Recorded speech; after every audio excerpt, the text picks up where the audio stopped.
Pangit ang running shoes na gamitin pang bisikleta. At ito ay mga alternative na pwede mong gamitin sapatos pang bisikleta. Hi, ako nga po pala si Rogelio, isang negosyante nagbibisikleta na kumasa sa 100 Day Vlog Challenge. At sa video ito, sasagutin natin yung mga tanong sa previous nating video kung ano mga sapatos ang pwedeng gamitin pang bisikleta. So, ang hawak ko ngayon isang running shoes at ito yung ginamit ko dati. Ginagamit ko dati sa fun run at saka sa pagbibisikleta rin minsan. Isang araw, pumunta kami ng bike demo. Tapos nakalimutan ko magdala ng sapatos sa pangbisikleta. Kaya ito muna yung ginamit ko. Nung sumemplang ako, ramdam na ramdam ko yung sakit ng paa ko kasi dito yung tumama. At kung makikita nyo, malambot siya. So, dahil doon, na-realize ko na hindi porket maganda yung sapatos mo na running shoes dahil magaan, may protection kapag sumemplang ka. Ngayon, ipapakita ko sa inyo kung ano yung mga pwedeng alternative nyong sapatos na pwede nyong gamitin pang bisikleta. Itong mga sapatos na to para sa mga naka-flat pedals. At kung sakaling yung flat pedal mo may mga pins yan, yung may mga parang ngipin-ngipin, sigurado pag ito yung ginamit mo doon, mauuka. Yun yung proof, yan Yan yung proof na nasira siya. Parang nagkaroon na siya ng uka. So, dyan nagsisimula yan, tapos matatanggal yan. Unti-unting mawawala yan. So, ito na yung mga alternative na pwede nyong gamitin. Una sa listahan natin, ito, budget friendly lang to. Pero depende sa kakayahan mo, kung sa tingin mo is budget friendly. Ito yung sapatos mula sa Sandugo. Ito yung Sud yata ang pangalan. Sandugo Sud. Basta yun na yun. Yun na yun. Tapos, ito yung presyo niya, yun. 1,795.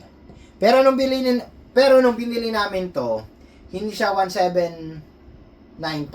Parang nang pagkakaalala ko nun is 1,450. Basta hindi siya abot ng 1,500 kasi nakasale yata siya nun.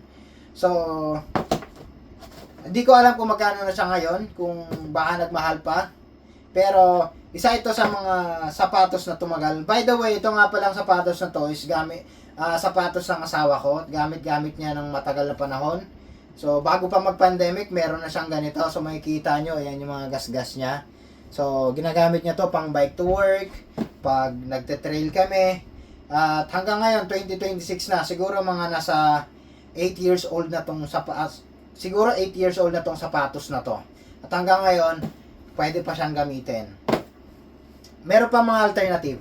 Isa rin to sa mga alternative na pwede mong gamitin. Ito yung Converse All-Star. Yan yung nakalagay doon. Kaya ko na sabing pwede siyang alternative. Kasi ito pwede mo siyang gamitin pang skateboard.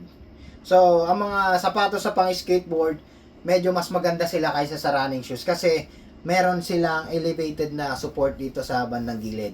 At higit sa lahat, flat yung sole nila. Unlike sa mga running shoes na hindi siya flat. So, ito, nabili ko lang to sa ukay-ukay sa halagang, di ko alam, parang 450 or 500, ganon. 4 na taon na tong sapatos na to sa akin at hanggang ngayon ginagamit ko pa siya. Ito yung patunay yung mga dumi niya. Yan, pag nagmomotor ako o nagmamaneho ng sasakyan, ito yung gamit ko kasi maporma siya, maganda siya. Saka, ang alternative nito, mga Vans din.